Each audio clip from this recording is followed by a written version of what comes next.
Ladies and gentlemen, welcome to BTC Radio Audiobook and ASMR. I'm thrilled to be your host today. Over the next few minutes, we'll embark on a journey through the airwaves, exploring diverse topics, sharing stories. So, sit back, relax, and let us be the soundtrack to your day. Stay tuned for an unforgettable experience right here. Tonight you are listening to Jews in Many Lands by Elkan Nathan Adler, Part 6 and 7. Part 6. Salonika. Synagogues. I arrived at Salonika on Friday, the 23rd September, 1898, and attended the synagogue on Sabbath, the 24th, as early as 20 minutes to 7, and already the Sefer was being read. On the morrow, Selikoth began at midnight and the whole service was over at 3 in the morning. Mincha went on all through the afternoon of Erev Yom Kippur. To make up for the excess of prayer, Olympus frowns in front of my window, and reminds me that all the world is a huge pantheon. Most characteristic is the marble flooring in these shuls. The seats are movable benches, and sometimes chairs. The Sicilians possess quite gorgeous purple or crimson armchairs with PP or the donor's name embroidered on the back with plenteous gold. But each form is but the evidence that years ago the Salonikans, like the Persians of today, squatted on the ground as they prayed. Accommodation for the female synagogue goers was none too abundant. The galleries, or corners reserved for them, are scrupulously trellised or curtained off from the indiscreet gaze of the opposite sex. They were just like the shelters provided for the harem beauties in the theater boxes at Cairo. But I did not hear that the morals of the general public are thereby improved, au contraire. But I am bound to say that the richer kind of Salonika Jewess, who has abandoned such Orientalisms, enjoys a worse reputation than her sister. The Jewesses are not ugly. The national costume is becoming, a flat cap terminating in a broad green, occasionally red, sash about a foot long and 6 inches wide, with a white lace tunic something like the Angelica Kaufmann bodice. Of all the synagogues, that of Aragon seemed the most picturesque. It is large, and the Almimar is a lofty dais at the extreme west end, gallery high. The ark is also highly placed, and many elders sit on either side on a somewhat lower platform. Italia was more striking, for the synagogue is but half built, the floor not yet bricked in, and the galleries of rough laths, and yet the women climbed up the giddy steps of the scaffolding, and the hall was full of worshippers. The sacred appurtenances were borrowed from diverse chevres, and, of course, there were lots of lofty 30-hour candles. At Fatima Modiano's, these kipperlicks were Europeanized by having donors' visiting cards neatly attached to them with silk ribbons, as is our way with floral offerings. At none of the shuls, except the Ashkenaz, was there any prostration either for the Aboda or for Alanu, but there was dukhan for all services except Mincha. R. David Pipano preached for 10 minutes before Nyla, of course in Ladino. Indeed, the amount of Ladino introduced into the service was quite astonishing. Most of the Tekanoth, confessions, and Selikoth were in the vernacular, and the reader seemed really moved as he held forth in that language, but his audience seemed less impressed. A Kippur siesta. At all synagogues and chevres except the Ashkenaz, there was a grateful interval of 2 hours between Musaf and Mincha, during which time some, e.g., your humble servant, retired for a siesta, but many flocked to the cafés, which were filled with a crowd that eagerly discussed Colonel Pickwart's punishment, but neither smoked nor drank. At service time the streets were deserted. More than half Salonika's 1/8 are Jews, and 3/4 of the trade is in their hands. All the boatmen of the port are Jews, and on Saturdays no steamer can load or discharge cargo. Porters and shoeblacks, bricklayers and silk hands, are all Jews. The Ashkenaz ritual is like the Northern Italian, the pronunciation Sephardi, and the congregation more noisy and vehement, but to me hardly more familiar than the rest. I am bound to admit that I did not visit it during the siesta interval. Everybody is called up on Kippur. The 3 last verses of the 4th portion are repeated over and over again to each member in turn. This is the Shura, and is a lengthy business, which gave one plenty of time. One local characteristic of the service is the insertion into the wazn ayaks of a prayer against fire, as well as pain, plague. Fire is more dreaded than the plague. Zunes and Steinschneider bewail the conflagrations at Constantinople and Adrianople as the worst of the enemies to Jewish books, but Salonika has suffered even more, and the fire of 1890 devastated half the town. On Tuesday, September 27th, I again peregrinated it, book hunting and taking notes. Bad luck was still my portion. The answer constantly repeated was, we had books, but they were burnt. The Talmud Torah.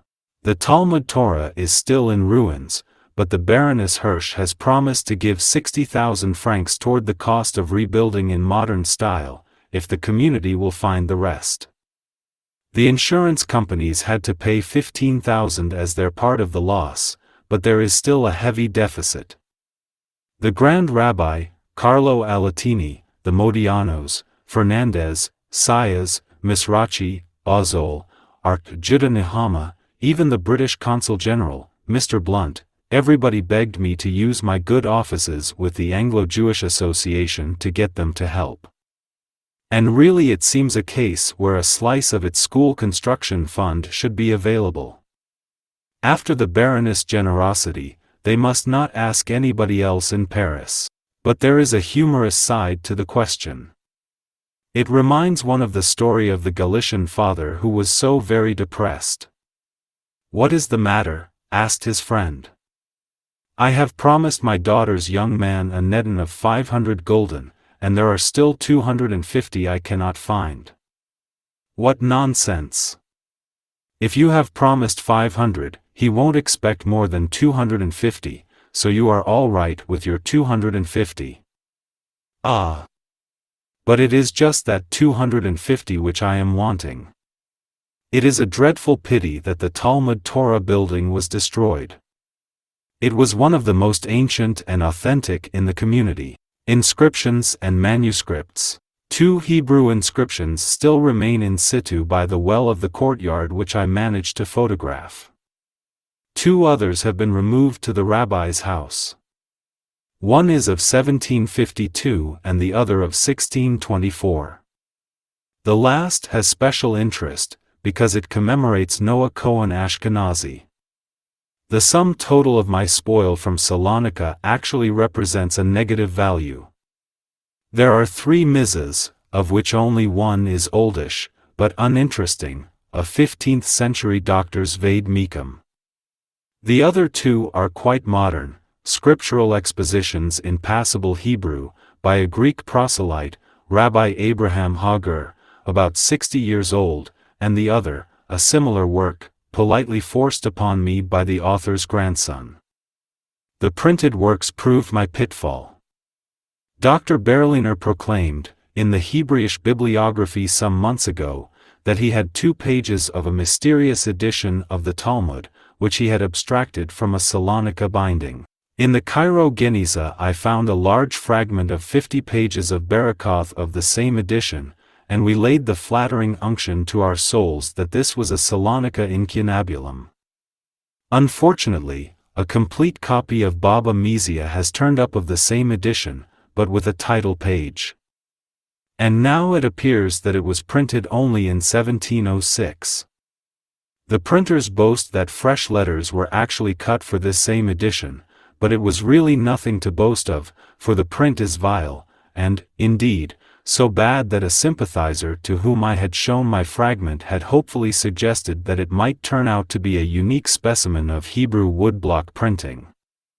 But magna est veritas, and it is nearly 3 centuries too late. The Donmi. One historical fact about Salonika is interesting. When Sabbatai Zevi turned the heads of Oriental Jews and others in 1666, and created so much commotion that even Oldenburg, the founder of the Royal Society, wrote to Spinoza for his candid opinion about that soi-disant Messiah, the Salonika Jews caught the craze very badly, and a large number followed their hero in his conversion to Islam. They became Turks to outward show, and to this very day their descendants, of whom there are said to be 250 families in the city, are known as Donmi, or converts. I saw them smoking outside their open shops on Saturday, but was assured that they were crypto-Jews, and practice all they can of Judaism at home. They do not marry with the Turks, by whom, indeed, they are viewed with much suspicion. I spoke to one of them in Hebrew, and he evidently understood, though he protested he was a Turk. Such an one had taught at the Alliance schools, and sent his sons there. And there is documentary evidence about their existence.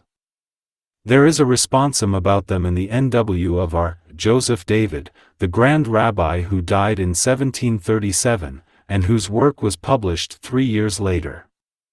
And there is another responsum about them in the work published at Salonika in 1891, in which Rabbi Kobo's predecessor, our Raphael Samuel Arditi, describes on page 240 how he adjudicated on a question put to him by an CSPSW Nina, a 3 bands of the faithful. The faithful, however, are otherwise known as heretics or oin, and I was positively assured that the late Rav meant by them none other than these extraordinary Donmi. Volo. The ill wind that brought no direct boat for Athens enabled me to spend an hour at the Volo synagogue and school, to have a chat with our Mos Pasak, its communal factotum, and steal a peep at the local geniza. The synagogue, like the community, is only 30 years old, and its wastepaper basket is proportionally modern. I found there a Larissa Kethuba of 1851, fragments of an old Salonika Psalter, and a Sephardi prayer book, and in Ladino a history of France, and an address in honor of the late Dr. Mose Alatini.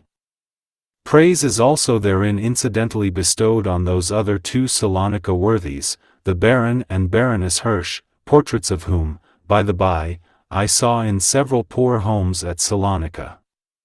From a grocer at Volo, I bought a Greek and Hebrew prayer book and ethics, a Both, printed in 1885 and 1886 at Corfu. Rabbi Mose told me that there were about 150 Jewish families at Volo, and about the same number at Larissa, though there had been twice as many before the Russo-Turkish War. Larissa Jews were being molested by the hillmen of Epirus, out of revenge for their Turkish sympathies, but the Volo Jews were under no discomfort.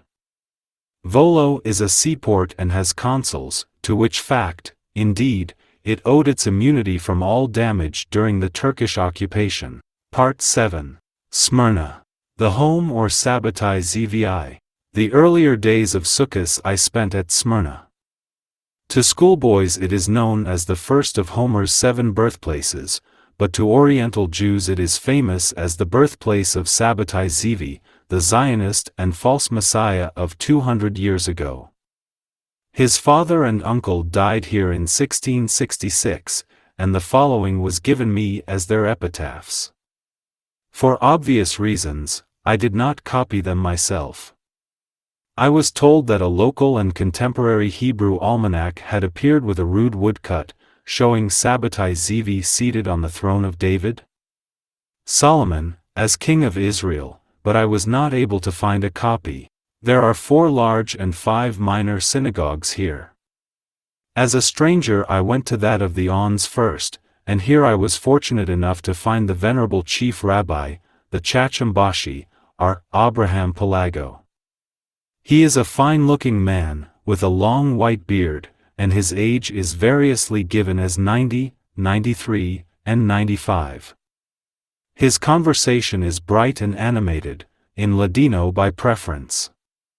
But he talks Hebrew fluently, and has written 18 books in that language, some of them in poetry. He offered me sweet stuff made of quince, and some sort of marzipan to eat and mastic to drink, and made me a present of the Mahzor Romania. He could never hope to attain his father's quantity of bookmaking, for his father was still 60 books ahead, and I am an old man now, he said. Apropos, he is not the first of what I may call the archipelagos, for his father, Haim Pelago, had been arch-rabbi before him. The natives naturally hold them both in the highest esteem, and tell a story about the father which surpasses that of Newton's dog Diamond. There was a great conflagration in Smyrna in 1822, there have been several since, and in the fire Haim lost 54 of his manuscript compositions. He did not despair, but rewrote, and afterwards printed and published every one. I am bound to say that Rabbi Abraham is not responsible for this wonderful story. But there can be no doubt as to the fecundity of authorship in both. It was an impressive sight to see the old man mount the lofty teba when called to the law, and afterwards bless the congregation at the conclusion of the service as they filed past him, young and old, kissing his hand, which he then laid on their heads, saying, he was the last to leave the synagogue with his Meshereth, upon whose arm he leaned, walking with swift strides, but bowed with age. He looked like Irving's Cardinal Wolsey, his stature just as tall, his flowing robes quite as picturesque, his environment perhaps a little more stagey. Young Israel. The Alliance schools were, of course, having their vacation. They are ably directed by M. Ari. The buildings are very suitable, with plenty of air, and not too much light. The boys' school was once the governor's konak, the girls' was specially built for them. English is taught to the boys, but many of the leading citizens think that English would be useful to the girls. 2 or 3 intelligent young men told me that they would like their sisters to be able to talk English. The British colony at Smyrna is a large and desirable one, perhaps a couple of thousand. Clerkships in English houses are freely given to Alliance pupils. French, or rather France, is now at a discount, by reason of the Dreyfus affair, but young Israel is passionately devoted to England because it treats Jews so well. Other synagogues are Portugal and the Great. The Yeshiboth, of which that of Hillel and of High Gadgen seem the most important, are generally owned by individuals, usually the sons or descendants of rabbis. The books are neither particularly old nor interesting. Liturgies are conspicuous by their absence, responsa predominate. With a single exception, I met with unvarying courtesy, and was allowed to look at the books as much as I liked. The exception, I am sorry to say, turned out to be the most influential, or, anyhow, the most dreaded man in the place. It was Levi Besher, a septuagenarian, who got quite cross when asked him to show me his manuscripts. He told me he had none, and would not show them if he had, because 13 years ago an Englishman had come to him, and after being right royally fed, had repaid his hospitality by walking off with 2 Mrs. I pleaded that I was not responsible for that misdeed, but he was inexorable, although he did give me some sweets instead. Levi Besher is by profession too an astrologer, or fortune-teller. He is highly esteemed by the Turks and also, I am sorry to say, by our co-religionists. He charges 200 or 300 francs a consultation, and has been summoned to Constantinople on business, and eagerly admitted into the cereals there. If anybody loses anything, Besher is the detective who is expected to discover the thief, and I was told an extraordinary instance of his sagacity. A purse was lost containing money, and the servants rushed off to consult him. He didn't exactly find the purse, but he convinced everybody of his supernatural powers by declaring that it was a red purse that was stolen, and this was, indeed, the case. It's very unlucky he didn't take to me. I don't know what ill luck is consequently in store. Perhaps a calamity could be averted if I could get for him a call to Scotland Yard. A dramatic performance. The Salamander Rothschild Hospital is close to the Alliance schools. The women's side had been quite deserted the day before the festival, but there were several men in the wards. One poor boy had hurt his leg by a fall, and undergone an operation. He was a brave little fellow and hardly winced when the bandages were changed, though he was evidently in much pain. Another patient was in the last stage of consumption. On the Monday night an amateur dramatic performance took place in the courtyard of the hospital. The actors were ex-students of the Alliance, the piece, La Grammaire Française. The tickets were in Ladino, Old Spanish in Hebrew letters. The following is a transliteration of my ticket into Latin characters. Number 592, Representation Teatral, Noche de Lunes, 17 Tishri, Al Profito del Hospital, Rothschild, Biglietto di Entrado, Precio Medio Megid. The piece was funny, and not badly acted, but a deafening brass band made the intervals between the acts quite a torture, and one couldn't help thinking of the unhappy patient dying upstairs. Magnesia. On the Monday I went to Magnesia, another famous city of antiquity.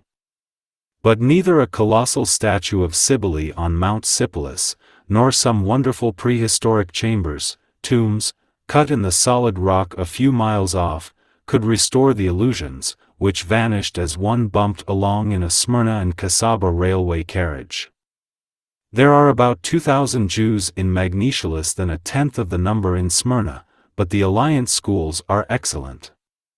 The boys' school was built ad hoc, the girls' used to be the house of the Greek archbishop, and is therefore grander but, perhaps, a little less practical. In one of the rooms they are taught to make Smyrna carpets. These used formerly to be made only in the interior and by Turkish women. Jewesses had no means of earning money, except the unsatisfactory one of assisting to gather in the grape and tobacco crops. The local Jews are delighted with this sensible innovation, and compete for the honor of sending their girls to the classes, but there is not room for a quarter of those who want to join. M. Alkalel showed me some of the carpets made in the school. They seemed admirable, all but one, into which a flashy European flower pattern had been woven. A Smyrniote carpet merchant, M. Abib, the president of the consistoire, or communal council, has contracted to purchase at market price all they can manufacture.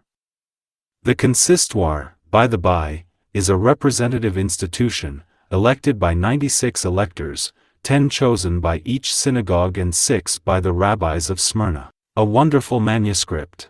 Magnesia has 2 synagogues, one about 60 and the other 20 years old. In the latter are preserved 2 massive volumes of a Masoretic Pentateuch written at Barcelona in 1289 by the son of Reuben, the son of Tadros, Theodore, for Zerachiah ben Sheshet ben Zerachiah. The old covers have been replaced by new ones of olive wood, and the margins have been thickly gilded. The writing is magnificent and the letters 2 centimeters long. I did my best to photograph a couple of pages. There is also a volume of the Prophets and Hagiographa in a different hand. These were probably brought to Asia Minor by Jewish refugees from Spain. But their local history is by no means so commonplace. It tells how that one day, many years ago, the river Hermus overflowed its banks, and the anxious bystanders noticed a huge and ancient coffin floating down the stream. They tried to catch hold, but it eluded their grasp. Then the Greeks or Christians tried in their turn. Again in vain. At last the Jews were called, and they brought it to shore and landed it without the slightest difficulty. The coffin was opened and found to contain a skeleton and 4 volumes in characters which none could read but the Jews. The Turks gave the books to them, but kept the skeleton, which they buried with due solemnity in the Urum Jami, once a basilica, but now a mosque, at Magnesia. In the dead of night the rabbi saw a vision, and, behold, the man appeared that had been thus honored, and declared that he had been no Turkish saint, but a pious Jew, and begged his body might be removed from unhallowed ground. Next night the Jews by stealth disinterred the stranger's bones and reburied them in their own God's acre. And to this day that grave in Urim Jamie is empty, though the Ishmaelites know it not. Anyhow the Jews had the 4 volumes, though one was taken away one night by a mysterious Ashkenazi, who had studied it day after day until the fatal evening when it and he both vanished. The cemeteries are certainly ancient, but though we dug there for some hours we were unable to find any Genizoth. Bunar Bashi. On the Tuesday I went to Bunar Bashi, equals water plenty, at the foot of the hills, a couple of hours' drive from Smyrna. Here there is a small number of Jews with a little synagogue and a yeshiva, with a large collection of books formed by Hali Judah Amato. His great-grandson sold me about a dozen manuscripts, so that I didn't have my drive for nothing. I could not hear of any other Hebrew mizas, except a fragment of the Takamoni much damaged by fire and water, and a parchment Guide of the Perplexed. The Greek Orthodox College, called Evangelical, possesses a museum in which there is a fine illustrated Greek MS of the Septuagint to the Pentateuch and the former prophets with the Katina, probably of the 11th century. There are 2 or 3 pictures on each folio, some of them very realistic. The forbidden birds are all pictorially represented, and the stoning of Achan is ghastly but instructive. The book belonged to an archbishop and was probably once in the monastery at Mount Athos. I also heard of some Abyssinian theological writings, which had been offered to the British Museum, but not been accepted. Rhodes. On the 5th of October I was at Rhodes. In the city of that name, there are 3,500 Jews, 2 synagogues, and 5 chevrith, but no school. The community is very anxious that one should be established, and the Alliance Israelite Universelle has been in treaty with them on the subject, but so far without practical result. The oldest synagogue dates from the times of the Knights, or Chevaliers, and is about 350 years old. Its shape is something like that of the ancient Toledo synagogue. There are 3 parallel aisles divided off by a double arch. In the center aisle is a very high teba extending halfway across, and opposite it is the ark let into the wall. To the extreme left is a 4th aisle, separated from the main building by 5 latticed windows, and constituting a women's synagogue on the ground floor. This apparently failed to furnish sufficient accommodation for the fair sex, very fair, by the way, in Rhodes, and so a modern gallery has been recently added at the western end. The roof is flat, supported by a great many oak rafters black with age, the floor is a neat mosaic of black and white pebbles, and there is a skylight over the teba, raised a little so as to compensate for the elevation of the platform. The official head of the community is the Chacham Bashi, our Moses France, but the acting head in a Beth Din is our Moses Israel, the only instance, outside Russia, that I know of where the crown rabbi does not officiate de facto. The people are all clean and good-looking, and so are their streets. Black and white mosaics, by way of flooring, seem very common, and remind one of the space in front of the Coast Guard's cottages on the cliffs in England. As in Smyrna, all the Jews seem to have tabernacles of their own, erected in yard or on balcony, out of the slightest wooden framework, covered with white sheeting, roofed by bulrushes and myrtle branches, and sometimes decorated with paper garlands. No books to speak of in Rhodes, a couple of yeshiboth, a little MS Hebrew Bible, unpunctuated, belonging to M. Boaz Manash. Messina. A few hours later the good ship, Venus, brought us on to Messina, where Jewish people seem distinguished by their absence. There is just a minyan, no shochet, but a sukkah. Men come here without their wives and children, and eat no meat until they get home again. Pompeiopolis, out of the stones of which Messina is built, doubtless contained more of our co-religionists. M. Categno, of Salonika, said that land was cheap, and cotton and wool and silk most plentiful, and he maintained that Asia Minor in general and Messina in particular were better worth colonizing than the Argentine.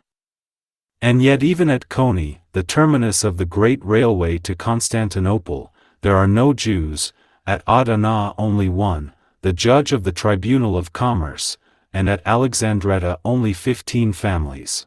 Alexandretta is the starting point of the caravan route for Aleppo, where there are at least 10,000 Jews and sundry Bhutans. Aleppo. Situation. Aleppo, in Arabic Halab, but generally, Aram Zoba, or Zoba alone, as abbreviated, can boast one of the most ancient Jewish communities. It is mentioned in the 60th Psalm, and though 10 days' journey north of Damascus, see Ibn Hakel, the Arabian geographer of the 10th century, edit. Owsley, page 49, is traditionally regarded as the most northerly point to which a Palestinian Jew might journey without being regarded as a traveler. In marriage contracts, made in the Holy Land, it is still stipulated that the husband should give his wife a conditional divorce, which comes into operation if he journeys to foreign parts. The southern limit outside which the get commences to operate is Alexandria, the northern, Aleppo. This provisional divorce was a device intended to protect the wife from everlasting widowhood in case the adventurous husband did not return and was not heard of. Quite recently, the great Arctic explorer Nordenskjöld resorted to the same expedient with regard to the wife he left behind him. The Jewish law will not presume death in the case of an absent husband, however many years he may have been missing. I chose the shortest way to Aleppo. This starts from the port of Alexandretta, Skanderun, where there is a bare minion of Jews, and proceeds by way of the picturesque pass of Bailon, Pili Syriaci. The road climbs, skirts the lake of Antioch, and crosses a weary waste of ancient ruins. This bridle path is 50 miles nearer than the modern coach road, but is terribly wearisome and lonely. Carriages from Alexandretta take 2 to 3 days and nights to reach Aleppo. Aleppo is a walled city of much commercial importance on the road to Baghdad and southern Persia. In Shakespeare's time, however, its importance was enhanced by the fact that it lay on the great trade route to India. Commerce is still the ground of its attractiveness to the Jew, who, despite the Aleppo boil and other discomforts, has always affected it at the cost of being despised by his more literary co-religionists of Damascus and Baghdad. The ghetto. The Jews of Aleppo still live in a quarter of their own, very much like an Italian ghetto, divided from the rest of the city by a gate, close to which there is an inscription in Hebrew dated of PNP, I. 1349. The chief synagogue is very ancient and has many peculiarities. There are several modern additions to it, but the main structure is dated by the Abbé Chagnot as early as the 4th century. It has several inscriptions, some carved on its walls, others painted on them. One is as late as 1861, another as early as 834. The latter is on a chapel stated to have been erected by Mar Ali ben Nathan Beit Mabassar. Only 4 letters are starred, so that the date is probably 1145, cell equals 834. The local Jews, however, assume that all the letters count in the PR, but that no thousand is omitted, so that the date would be 654 cell, i.e., 345 of the Common Era. The letters are certainly very archaic, but, pace the Abbé Chagnot, so early an inscription should not be accepted as such without further evidence. There are several similar chapels surrounding the main building, evidently added from time to time, as the community grew. In each of these minyan is separately held. A like arrangement exists in Bukhara, and traces of it still survive in the ancient Roman ghetto.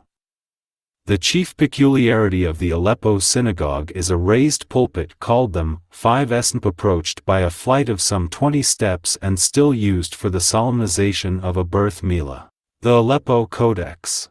Of chief literary interest is a chapel to the extreme west behind the non-altar with a stone sarcophagus and a vaulted roof.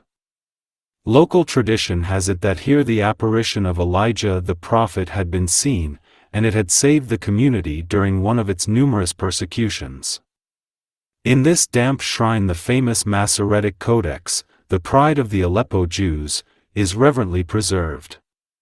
This is the so-called Codex of Aaron, Abu said, Ben Asher, supposed to have been written about 980. Dr. Wicks in his treatise on the accentuation of the 21 so-called prose books of the Old Testament, Oxford, 1887, gives a facsimile of one of its pages, and proves that it was not written before the 11th century. Dr. Ginsberg, however, in his Introduction to the Hebrew Bible, London 1897, ignores this skepticism, and quotes the colophons given in the paragraph, Numbers 47 and 48, LYCK, 1857. I examined the MS. carefully and have come to the conclusion that Wicks and Neubauer and other scholars are right and that it is only a copy of the original Codex of Aaron ben Asher 2 or 3 centuries later. The following are 2 other colophons in the MS which are not quoted by any authority. I copied them because they throw light on the problem how the MS left the Karaites and became the property of the Rabbinite Jews of Jerusalem. But this is not the only codex of which the Aleppo Jews can boast. In the same place is a beautifully illuminated Pentateuch in 2 columns written very large with the Haftarot and Megaloth. Unfortunately it is much damaged by damp. Then there is another Masoretic Pentateuch with A_colophon. But the gem of the collection is a 4th MS, also a Pentateuch, with the Hebrew text and Targum written in alternate verses. It contains very copious Masoretic lists both at the beginning and the end. The colophon states that it was finished on the 15th Tammuz, 5101, i.e., 1341. There is a note which points to an Italian scribe, the Geniza. Over the synagogue there is a yeshiva, and, in a secret chamber in the eaves of the roof of one of the side chapels is the Geniza. This was as full of dust as the famous one at Fostat, but much less interesting or ancient. Almost all I found there was printed matter, and of this the most curious was the supplement au Journal Hebrew le Libanon of the January 11, 1869, being an account in Hebrew of the annual meeting of the Alliance Israelite Universelle, at which M. Joseph Halevi gave the story of his famous mission to the Falashas. The Geniza is periodically emptied, and its contents are taken solemnly to the Jewish cemetery. Their burial is supposed to induce a downfall of rain. Generally speaking, there are few mizahs of importance left in Aleppo. There is a YNYP or QN, a Masorti Bible, finished in Kislew, 1307, belonging to M. Jarchi. But quite interesting is a reference to Cochin China in a manuscript of the APN 730. The book itself was hardly worth buying. Samuel B. Hillel, for whom the book was written in 1497, seems to have been one of the first of the Syrian Jews to migrate to Cochin China. He thus establishes the fact that the Jews of Malabar and Aleppo have been in close relation for more than 4 centuries. Wesley in his edition of Abraham Farissel's Phyyy Ninax publishes, as an appendix, a letter by Ezekiel Richabi to Tobias Boas, telling how his father came to Cochin in 1646. Aleppo, being on the trade routes between Europe and Asia, was equally familiar with India and Italy. In Italy many of its Hebrew books were published, notably the Ritual of the Aleppo Jews, recently described by Dr. Berliner in his Aus Minor Bibliothek, but which I sought in vain in Aleppo itself. Aleppo in the Middle Ages. The traveler Benjamin of Tudela visited Aleppo in 1173, and Al-Quraisai about 50 years later.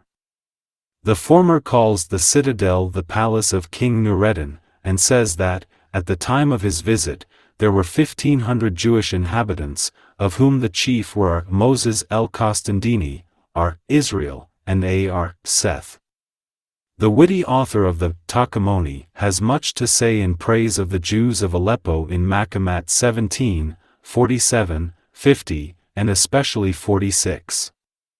He calls it the royal city, Aleppo the Blessed. In his day, the leading Jew was Joseph Maghrabi ibn Aknan, who in 1195 migrated from Europe by way of Egypt, where he became the friend of Maimonides, who wrote for him the Mornabuchim. Other men of light and leading were Azariah, and his brother Samuel, Anissim, the king's physician Eleazar, Jeshua, Jachim Hananiah, and Joseph ben his day, and many others. Of Aleppo poets, of whom he mentions Moses, Daniel, and Joseph, Al-Quraisai thought very little. The best was Joseph b. Zemach, who had good qualities but made bad verses. Their piety must have been extreme, for Eleazar is held up to scorn for having once traveled on the Sabbath, although it was at the king's command.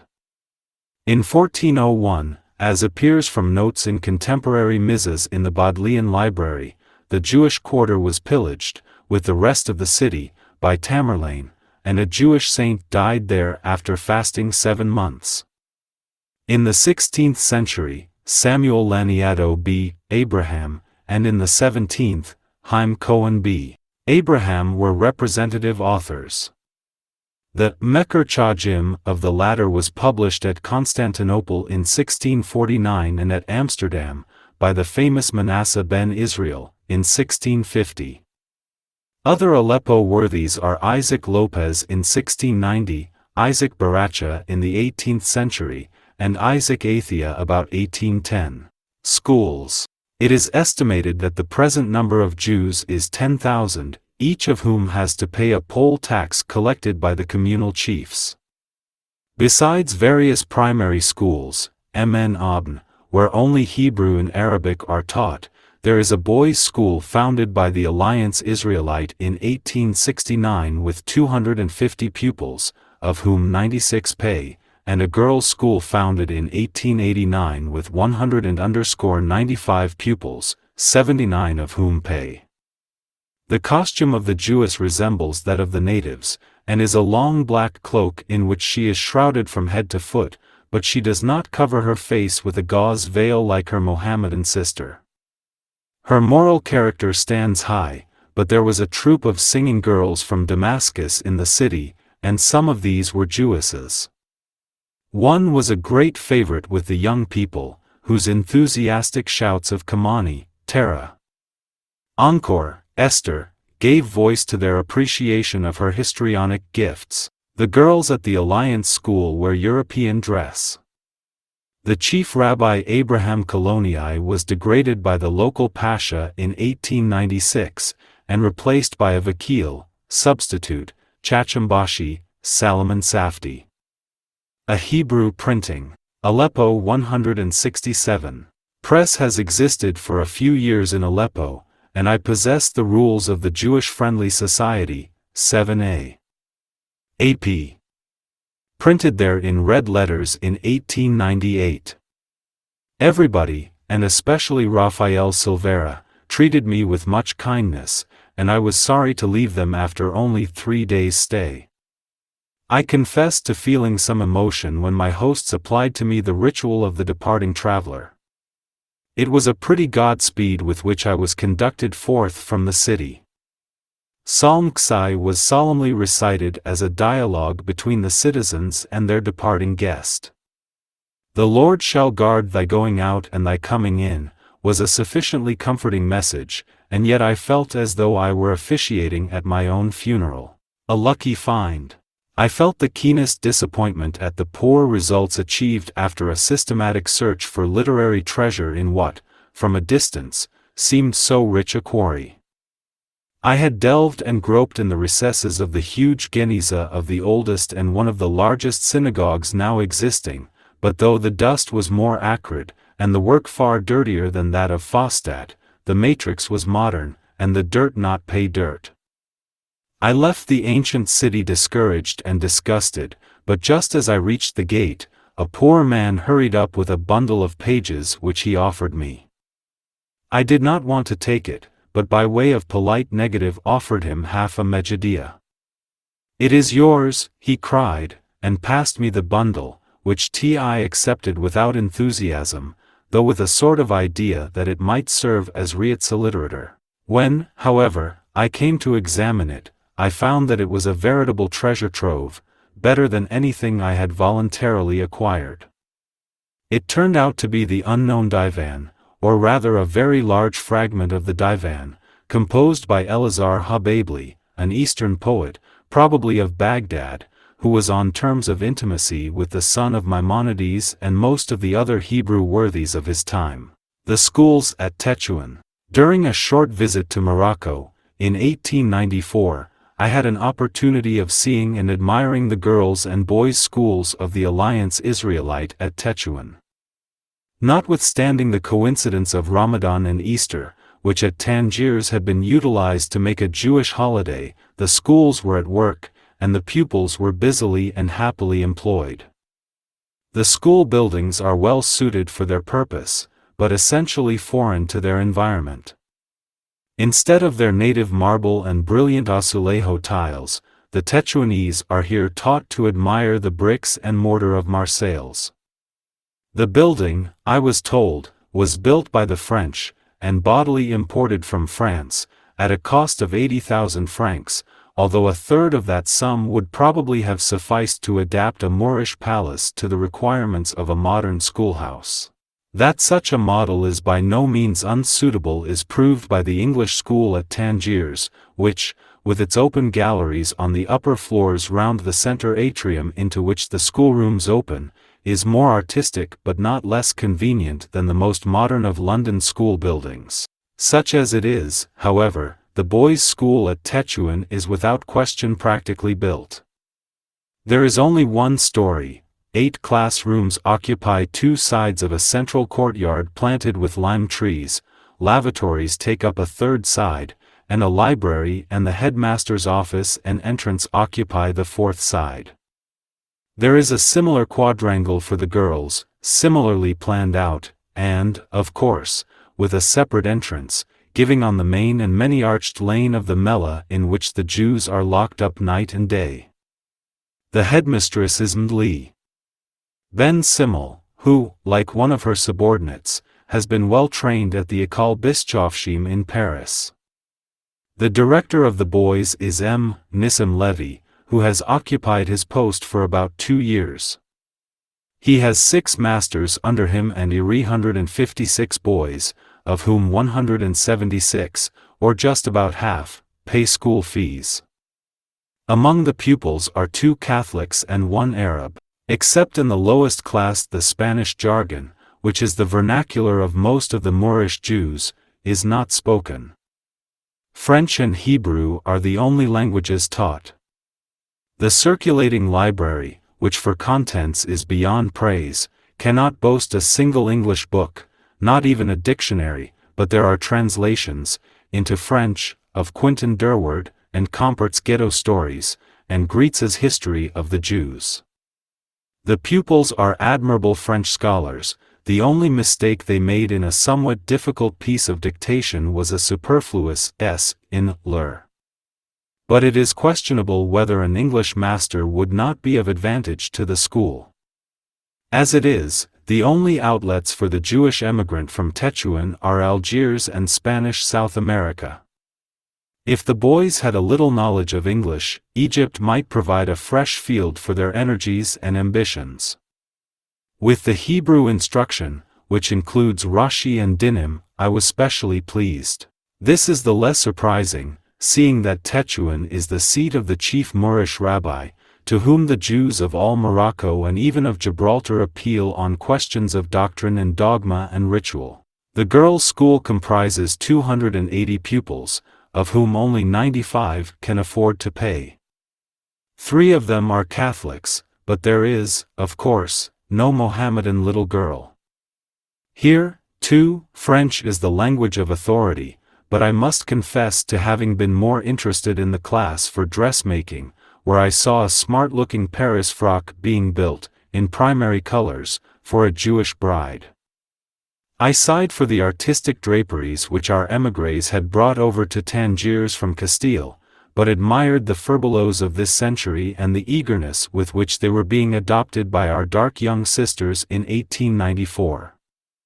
The Anglo-Jewish Association and the London Council of the Morocco Relief Fund give this girls' school an annual subvention, and the money is well bestowed. English is less necessary for the girls than for the boys, but several of our co-religionists in Gibraltar have married their cousins on the other side of the straits. The Tetuan schools were founded as early as 1862, and have for many years contributed more than their share of teachers to the various schools of the Alliance Israelite. They together cost only 15,000 francs per annum. This is end of part 7. To listen to the next part, please click on the end screen playlist or video part 8. If you like the story, do not forget to subscribe to our channel and give us a like. It costs nothing, it's all free. Thank you.